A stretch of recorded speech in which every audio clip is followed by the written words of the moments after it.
क्या सच में अमेरिका और इजराइल ने मिलकर ईरान के सर्वोच्च नेता अली खामेनेई को निशाना बना दिया है? क्या डोनाल्ड ट्रंप और नेतन्याहू ने अपने सबसे बड़े दुश्मन को खत्म कर दिया? और अगर ऐसा हुआ है तो क्या दुनिया में शांति आएगी या फिर ये चिंगारी पूरी दुनिया को एक भयानक युद्ध की आग में झोंक देगी? तो सबसे बड़ा सवाल ये है, भारत पर इसका क्या प्रभाव पड़ेगा? आइए इसे एनिमेशन के जरिए समझते हैं। 28 फरवरी 2026। इस दिन इजराइल और अमेरिका ने मिलकर ईरान के भीतर अभूतपूर्व सैन्य हमले किए। 24 प्रांतों में सैकड़ों ठिकानों पर एक साथ। परमाणु सुविधाएं, मिसाइल फैक्ट्रियां, सैन्य कमान केंद्र, सब कुछ निशाने पर था। और फिर खबर आई कि ईरान के सर्वोच्च नेता आयतुल्लाह अली खामेनेई की मौत। 36 साल तक ईरान पर शासन करने वाला वो नेता अब नहीं रहा।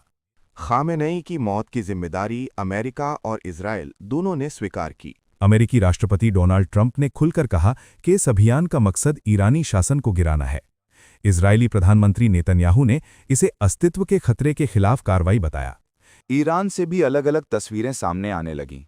कुछ लोग इस घटना से कई जगहों पर खुशी भी मनाते दिखे। इजराइल में लोगों ने इसे राहत की खबर के रूप में देखा, क्योंकि ईरान दशकों से इजराइल को मान्यता नहीं देता और लगातार फिलिस्तीन के समर्थन में खड़ा रहा है।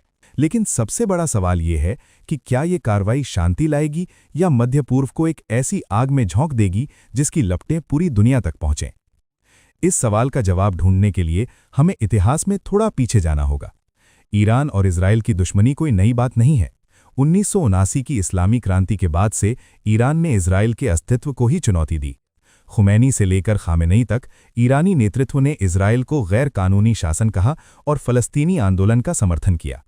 दूसरी तरफ इजराइल के लिए ईरान का परमाणु कार्यक्रम हमेशा से सबसे बड़ा खतरा रहा। 2015 का परमाणु समझौता, जिसे JCPOA कहा जाता है, इसी खतरे को कम करने की कोशिश थी। लेकिन जब 2018 में ट्रंप ने उस समझौते से अमेरिका को बाहर निकाला तो ईरान ने भी अपनी परमाणु गतिविधियां तेज कर दीं।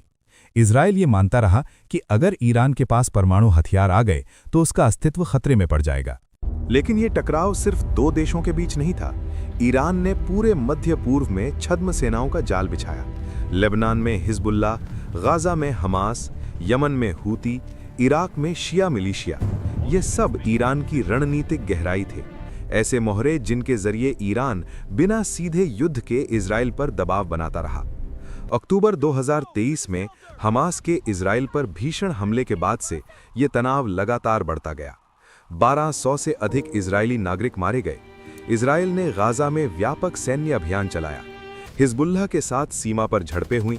ईरान और इजराइल के बीच सीधे मिसाइल हमलों का आदान प्रदान हुआ और धीरे धीरे वो लकीर मिटती गई जो अब तक सीधे युद्ध को रोके हुए थी। अब खामेनेई की मौत के बाद ईरान के भीतर जो स्थिति बनी है वो अत्यंत अनिश्चित है। खामेनेई सिर्फ एक धार्मिक नेता नहीं थे, वो ईरान की सत्ता संरचना का केंद्र बिंदु थे। सेना, न्यायपालिका, संसद, सबके ऊपर उनका अधिकार था। उनके जाने से एक ऐसा शक्ति शून्य पैदा हुआ है जिसे भरना आसान नहीं होगा। अमेरिकी खुफिया एजेंसी CIA का पहले से आकलन था कि खामेनेई की मृत्यु की स्थिति में रेवोल्यूशनरी गार्ड्स के तत्व सत्ता पर कब्जा कर सकते हैं, और ये एक खतरनाक संभावना है, क्योंकि सैन्य नेतृत्व वाला ईरान धार्मिक नेतृत्व वाले ईरान से कहीं अधिक आक्रामक और अप्रत्याशित हो सकता है। सत्ता के गलियारों में संघर्ष शुरू हो सकता है, और जब किसी देश के भीतर अस्थिरता होती है तो बाहरी दुनिया के लिए उस देश का व्यवहार और भी अप्रत्याशित हो जाता है। क्षेत्रीय स्तर पर ईरान ने तुरंत जवाबी हमले किए। मिसाइलें और ड्रोन इजराइल की ओर दागे गए। लेकिन सबसे चिंताजनक बात यह रही कि ईरान ने खाड़ी देशों में अमेरिकी सैन्य ठिकानों पर भी हमले किए। कतर में अल उदैद एयरबेस, कुवैत में अली अल सालिम एयरबेस, बहरीन में अमेरिकी नौसेना का 5वां बेड़ा, संयुक्त अरब अमीरात, यहां तक कि सऊदी अरब तक। दुबई और अबू धाबी में विस्फोट हुए। हवाई अड्डे बंद हो गए। जॉर्डन ने 2 बैलिस्टिक मिसाइलें गिराईं। तेल की आपूर्ति श्रृंखला खतरे में आ गई। और अचानक ये संघर्ष सिर्फ ईरान इजराइल का नहीं रहा, ये पूरे खाड़ी क्षेत्र का संकट बन गया। अब सोचिए, अगर ये संघर्ष और बढ़ता है तो क्या होगा? ईरान के छद्म सेनाएं, हिजबुल्लाह, हूती, इराकी मिलिशिया अगर पूरी ताकत से सक्रिय हो जाएं, तो लेबनान से लेकर यमन तक एक साथ कई मोर्चे खुल सकते हैं।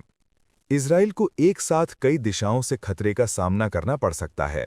और अगर अमेरिका सीधे तौर पर सैन्य अभियान जारी रखता है, जैसा कि ट्रंप ने संकेत दिया है कि बमबारी पूरे हफ्ते या जरूरत भर जारी रहेगी, तो मध्य पूर्व एक व्यापक युद्ध क्षेत्र बन सकता है।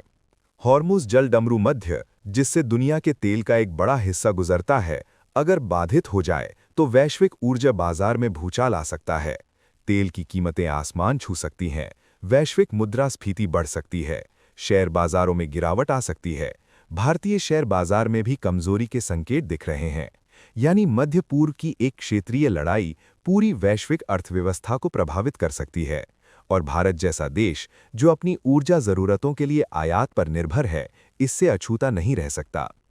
और इसीलिए दुनिया की बड़ी ताकतें इस स्थिति को बहुत गौर से देख रही हैं। अमेरिका ने इजराइल का साथ देने में कोई संकोच नहीं दिखाया। ट्रंप प्रशासन ने स्पष्ट रूप से कहा कि अमेरिका ईरान के परमाणु और मिसाइल खतरे को खत्म करना चाहता है, लेकिन रूस ने इन हमलों की कड़ी निंदा की और शांतिपूर्ण वार्ता की मध्यस्थता की पेशकश की। चीन, जो ईरान का एक बड़ा तेल खरीदार है, ने भी संयम बरतने की अपील की। ओमान, जो अमेरिका और ईरान के बीच मुख्य मध्यस्थ रहा है, ने अमेरिका से और गहरे न फंसने की चेतावनी दी। यूरोप उलझन में है। जर्मनी, फ्रांस, नॉर्वे, इटली सब अधिकतम संयम की बात कर रहे हैं। नॉर्वे ने तो इजराइल के हमलों को अंतर्राष्ट्रीय कानून का उल्लंघन तक कहा, लेकिन कोई ठोस कार्रवाई करने की स्थिति में नहीं दिख रहा। ये स्थिति एक बड़ी सच्चाई को उजागर करती है। दुनिया अब एक ध्रुवीय नहीं रही। शीत युद्ध के बाद जो अमेरिकी वर्चस्व था, वो कमजोर हो रहा है। रूस यूक्रेन में अपनी ताकत दिखा चुका है। चीन प्रशांत क्षेत्र में अपना दबदबा बढ़ा रहा है, और अब मध्य पूर्व में एक नया संघर्ष खड़ा हो गया है। दुनिया बहुध्रुवीय प्रतिस्पर्धा की ओर बढ़ रही है, और ऐसी दुनिया में संघर्ष ज्यादा जटिल, ज्यादा अप्रत्याशित और ज्यादा खतरनाक हो जाते हैं। और इस पूरे परिदृश्य में भारत कहाँ खड़ा है, ये शायद सबसे महत्वपूर्ण सवाल है। भारत के लिए मध्य पूर्व सिर्फ एक भौगोलिक क्षेत्र नहीं है, ये भारत की ऊर्जा सुरक्षा, आर्थिक समृद्धि और करोड़ों नागरिकों की जीविका से जुड़ा हुआ है। भारत अपने कच्चे तेल का एक बड़ा हिस्सा खाड़ी देशों से आयात करता है। लगभग 90 लाख भारतीय नागरिक खाड़ी देशों में काम करते हैं। उनकी सुरक्षा भारत सरकार की प्राथमिकता है। भारतीय दूतावासों ने तुरंत एडवाइजरी जारी की। नागरिकों से कहा गया कि वो सतर्क रहें, अनावश्यक आवाजाही से बचें और दूतावासों से संपर्क में रहें। इसके अलावा भारत के लिए व्यापार मार्ग, स्वेज नहर, हुर्मुज़ जलडमरू मध्य अत्यंत महत्वपूर्ण है। भारत की कूटनीतिक चुनौती ये है कि उसे एक साथ कई रिश्तों को संभालना है। इजराइल भारत का एक महत्वपूर्ण रक्षा और प्रौद्योगिकी सहयोगी है। प्रधानमंत्री मोदी ने सिर्फ 2 दिन पहले इजराइल की यात्रा की थी और दोनों देशों के रिश्तों को विशेष रणनीतिक साझेदारी के स्तर पर पहुंचाया था। ईरान से भारत के ऐतिहासिक और सभ्यतागत संबंध रहे हैं, और चाबहार बंदरगाह भारत की अफगानिस्तान और मध्य एशिया नीति के लिए अहम है। अमेरिका भारत का सबसे बड़ा रणनीतिक साझेदार बन चुका है, और अरब देश भारत के लिए ऊर्जा, व्यापार और प्रवासी कामगारों की दृष्टि से अपरिहार्य हैं। विदेश मंत्रालय ने अपने बयान में सभी पक्षों से संयम बरतने और कूटनीति के रास्ते पर चलने की अपील की। विदेश मंत्री एस जयशंकर ने ईरान के विदेश मंत्री अराक्ची और इजरायल के विदेश मंत्री गिदॉन सार दोनों से बात की। ये भारत की उस व्यावहारिक कूटनीति का प्रमाण है जो प्रधानमंत्री नरेंद्र मोदी के नेतृत्व में विकसित हुई है। एक ऐसी कूटनीति जो किसी एक गुट में बंधने से इनकार करती है, लेकिन साथ ही सभी प्रमुख शक्तियों के साथ मजबूत संबंध बनाए रखती है। जहां कई देश इस संकट में या तो एक पक्ष ले रहे हैं या चुप हैं, वहीं भारत ने एक संतुलित लेकिन स्पष्ट स्थिति अपनाई है। ये एक ऐसे देश की परिपक्व कूटनीति है जो अपनी सभ्यतागत विरासत और अपने राष्ट्रीय हितों दोनों को समझता है। इस संकट का एक पहलू दक्षिण एशिया से भी जुड़ता है। पाकिस्तान, जो एक मुस्लिम बहुल देश है और मध्य पूर्व की कई देशों के साथ उसके गहरे संबंध हैं, इस स्थिति से अछूता नहीं रह सकता। पाकिस्तान की अपनी आंतरिक राजनीतिक अस्थिरता, आर्थिक संकट और सुरक्षा चुनौतियां पहले से ही गंभीर हैं। मध्य पूर्व में अस्थिरता से पाकिस्तान पर अतिरिक्त दबाव पड़ सकता है, चाहे वो तेल की बढ़ती कीमतों के रूप में हो या मुस्लिम विश्व के भीतर कूटनीतिक दबाव के रूप में। और जब पाकिस्तान अस्थिर होता है तो दक्षिण एशिया की सुरक्षा गणित भी प्रभावित होती है। ये एक ऐसी श्रृंखला प्रतिक्रिया है जिसे नज़रअंदाज नहीं किया जा सकता। और यही वो बिंदु है जहां हमें एक कदम पीछे हटकर बड़ी तस्वीर देखनी होगी।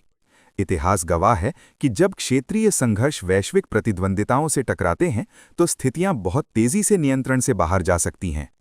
पहला विश्व युद्ध एक क्षेत्रीय हत्या से शुरू हुआ था। शीत युद्ध के दौरान कोरिया, वियतनाम, अफगानिस्तान क्षेत्रीय संघर्ष वैश्विक महाशक्तियों के रणक्षेत्र बन गए। आज फिर वही खतरा सामने है। रूस यूक्रेन युद्ध पहले से जारी है। दक्षिण चीन सागर में तनाव बढ़ रहा है और अब मध्य पूर्व में एक नया मोर्चा खुल गया है। दुनिया एक ऐसे दौर में प्रवेश कर रही है जहां भू राजनीतिक प्रतिस्पर्धा तेज हो रही है, गठबंधन बदल रहे हैं और अंतर्राष्ट्रीय संस्थाओं की क्षमता कमजोर हो रही है।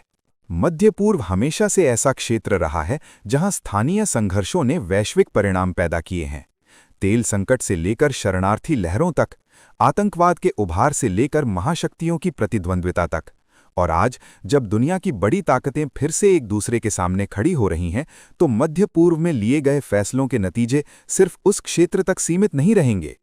भारत के लिए ये समय सतर्कता का है, लेकिन घबराहट का नहीं। एक ऐसी दुनिया में जहां अराजकता बढ़ रही है, भारत की ताकत उसकी सभ्यतागत स्थिरता, उसकी विविधता और उसकी व्यावहारिक कूटनीति में है। आने वाले महीने और साल बहुत महत्वपूर्ण होने वाले हैं, न सिर्फ मध्य पूर्व के लिए बल्कि पूरी वैश्विक व्यवस्था के लिए। और इस अनिश्चित समय में जो देश अपने राष्ट्रीय हितों को स्पष्टता से समझेंगे, जो कूटनीतिक परिपक्वता दिखाएंगे और जो अपनी आंतरिक शक्ति को मजबूत रखेंगे, वही इस नए विश्वक्रम में अपनी जगह सुनिश्चित कर पाएंगे। सवाल ये नहीं है कि तूफान आएगा या नहीं, सवाल ये है कि जब तूफान आए तो कौन तैयार खड़ा होगा।